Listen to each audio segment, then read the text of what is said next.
मेहर जी उड़ीसा से। राधे राधे महाराज जी। महाराज जी, श्री गुरु गीता माता और गोविंद जी की अपार कृपा से हमें चौथी कक्षा से ही श्रीमद् भगवत गीता जी को अध्ययन करने का अवसर प्राप्त हुआ। महाराज जी, उनकी कृपा से 4 साल निरंतर अध्ययन फलस्वरूप गीता जी के सभी अध्याय के लगभग सारे श्लोक कंठस्थ हो गए, परंतु उनके अर्थ समझने में अभी हम असमर्थ हैं महाराज जी। कोई बात नहीं, बिल्कुल अर्थ की चिंता मत करो।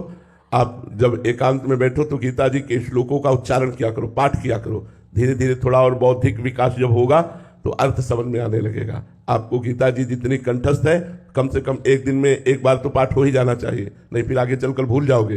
रोज पाठ करो और जितना समय मिले नाम जप करो। आगे चल करके श्लोक स्वयं भगवत स्वरूप है, आपको खुद समझा देंगे। जो हृदय में अर्थ प्रकट होता है वो अपने आप भगवान देते हैं। इसलिए नाम जप करते रहो और गीता जी का पाठ करते रहो। धन्यवाद, बहुत छोटे बच्चे हो। पूर्व जन्म में कोई तपस्या रही जो इस जन्म में इस अवस्था में आपको ये भगवत मार्ग मिला। चलते रहो, स्याबाश, पीछे मत हटना, गंदे बच्चों का संग मत करना, मोबाइल से गंदी बातें मत देखना और सतमार्ग में चलना। ठीक है महाराज जी, जो अर्थ हमें समझ आ रहा है उससे भी भिन्न अर्थ होता है क्या? हाँ, एक होता है शब्दार्थ, एक होता है वाच्यार्थ, एक होता है भावार्थ, एक होता है रहस्यार्थ। तो जो भजन करने से प्रकट होता है वो रहस्यार्थ प्रकट होता है।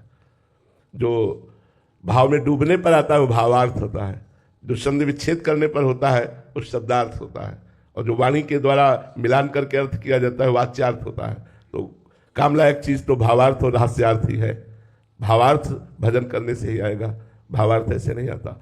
गीता जी जैसे भगवान विराट है, ऐसे गीता जी विराट है, क्योंकि वो अनंत ज्ञान संपन्न है, इसलिए और है। कोई ये नहीं कह सकता कि मैंने जो टीका लिखी इसके आगे कोई लिख नहीं सकता, ऐसा नहीं कह सकता। ऐसा कहना अज्ञान है, क्योंकि गीता भगवान की वाणी है और भगवान जैसे विराट है ऐसे वाणी भी विराट है। कितना भी अर्थ कहो, अभी उसका अर्थ छुपा ही हुआ है।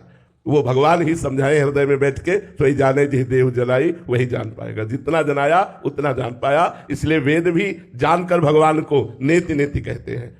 ऐसा नहीं, वेद संपूर्ण भगवान का स्वरूप है, किसी ऋषि मुनि का लिखा हुआ नहीं। भगवान श्री कृष्ण द्वैपायन व्यास देव जी ने तो वेद का विभाग किया, लेकिन वेद अपौरुषेय भगवान का स्वरूप है, स्वयं प्रकट है। वेदवाणी लिखी नहीं गई, वेदवाणी स्वयं प्रकट हुई है और स्वयं भगवान के स्वरूप का वर्णन करती है और पूर्ण भगवान के स्वरूप का वर्णन करती है। फिर भी वेद कहता है नेति नेति। इतना नहीं, क्योंकि वो अनंत महिमाशाली भगवान को शब्दों में नहीं बांधा जा सकता। महाराज, वैसे ही हमारी जो रसमय ग्रंथ है महाराज जी आचार्य द्वारा वर्णित, वो भी उनका भी रहस्य। हाँ, इसीलिए जो रस ग्रंथ है इनके अर्थ नहीं पढ़ने चाहिए। अर्थ पढ़ोगे तो तुम्हें संसारिक बुद्धि होने के कारण संसारिकता भास सकती है। इनका जब आप स्थिति आएगी और जब इनका हृदय में भावार्थ प्रकट होगा तब आपको रोना आएगा। अभी तो संसारिकता नजर आ सकती है। जो प्रियालाल की केली है, विलास है, तो इसीलिए चतुरासी जी, केलीमाल जी, महावाणी जी इनके अर्थ को ना पढ़े।